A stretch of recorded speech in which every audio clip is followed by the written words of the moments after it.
Welcome to African Today, the voice of a changing continent. We bring you the stories shaping Africa's present and future, from breaking news and bold analysis to culture, innovation, and voices on the ground. We're here to inform, inspire, and amplify the heartbeat of Africa every single day. Thank you for stopping by the channel. We hope you enjoy our video. Let's begin.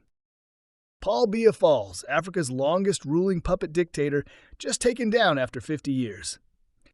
After nearly 5 decades of authoritarian rule, Paul Biya, the iron-fisted president of Cameroon, has finally been removed from power, marking the end of one of the longest and most controversial regimes in modern African history. Often called the ghost president for his prolonged absences, alleged corruption, and use of military force to silence opposition, Biya's fall has sent shockwaves across the continent. The fall of Biya is not just the collapse of a man, but the implosion of a system built on fear, foreign manipulation, and absolute control. The rise of a puppet leader. Paul Biya came to power in 1982, handpicked by Cameroon's first president, Amadou Ahidjo. Initially seen as a technocratic and diplomatic leader, Biya quickly entrenched himself by manipulating constitutional amendments, eliminating opposition voices, and turning Cameroon into a one-party state under his Cameroon People's Democratic Movement, CPDM. Biya's rule would ultimately be defined by longevity without legitimacy. A presidency sustained not by popular mandate but by repression, election rigging, and heavy foreign backing, particularly from France. Known by critics as a neo-colonial puppet, Biya maintained close ties with Paris, often receiving quiet support from French leaders who prioritized economic interests, particularly Cameroon's oil and timber resources over democratic values. In exchange, Biya offered French corporations favorable contracts and protected their interests, making him indispensable to foreign powers. A legacy of brutality and silence. Under Biya, Cameroon saw systematic human rights violations. Protesters were crushed, opposition leaders jailed or exiled, and entire regions, most notably the Anglophone regions, were militarized. The Anglophone crisis, which began in 2016, exposed the cruelty of Biya's regime as government forces committed atrocities including extrajudicial killings, village burnings, and mass arrests. Even as his country burned, Biya remained largely absent. Living luxuriously in Geneva hotels while his people starved, Biya became the symbol of disconnected tyranny. Reports estimated that Biya spent more time abroad than in his own country over the last decade, squandering state funds while hospitals crumbled, infrastructure collapsed, and unemployment soared. The turning point: collapse of a regime. What finally caused the regime to crumble? Military defections. Over the past year, there was a growing rift within the Cameroonian military. Disillusioned by decades of serving a corrupt elite while their own families suffered, factions within the army began to defect or refuse orders, particularly in the Anglophone regions. This erosion of loyalty proved fatal.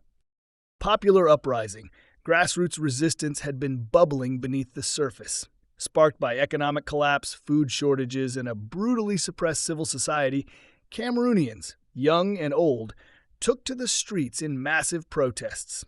The final straw came after leaked videos showed government officials embezzling international aid money while entire communities went without food or medicine. International pressure and isolation. As Biya aged and became increasingly incoherent in public appearances, his foreign backers began to distance themselves. France, under growing pressure from African and international human rights groups, began to reduce its overt support. The U.S. and European Union, in light of Biya's grotesque human rights abuses, called for investigations and froze some financial assets. Internal betrayal. In a dramatic twist, members of Biya's own inner circle, including senior CPDM figures and family members, turned against him. Some sources suggest a palace coup, orchestrated by military generals and party elites, forced Biya into house arrest before a formal announcement was made to the public. Scenes of celebration. As the news broke, scenes of jubilation erupted across Cameroon. In Yaoundé, Douala, BIYA, Bamenda, and other cities, crowds poured into the streets, singing songs of freedom and waving Cameroonian flags. Statues of Biya were toppled, Posters of his image torn down, and chants of 50 years too long echoed in the air. Diaspora Cameroonians also joined the celebrations worldwide, in Paris, London, Toronto, and Washington, many of whom had fled persecution and exile under BIYA's rule. For them, it wasn't just political change, but long-awaited justice. What comes next for Cameroon? The fall of BIYA opens the door to a new era, but also poses critical questions. Will the military hand over power to a civilian transitional government? Will political prisoners be released and exiles return home? Can Cameroon finally resolve the Anglophone crisis with dialogue and justice? Will foreign powers respect Cameroon's sovereignty this time, or attempt to install another puppet? The nation stands at a historical crossroads. After 50 years of darkness, Cameroon now has the chance to rebuild, with new leadership, inclusive governance, and a commitment to justice. Africa Watching, a message to other dictators. BIYA's dramatic fall sends a clear message to other long-ruling African dictators clinging to power through repression and foreign deals. Leaders like Teodoro Obiang of Equatorial Guinea, Yoweri Museveni of Uganda, and even aging military elites in Chad and Congo-Brazzaville should take notice. The era of untouchable strongmen is ending.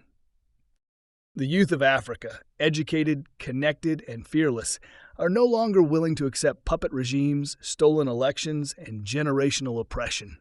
BIYA's fall may be just the beginning of a new African awakening. Conclusion. Paul Biya's reign is over. The man who once saw himself as eternal has become a cautionary tale of what happens when a leader places foreign interests above his people, uses fear instead of dialogue, and confuses power with invincibility. Cameroon now has a rare opportunity to reclaim its destiny. Whether it seizes that chance remains to be seen.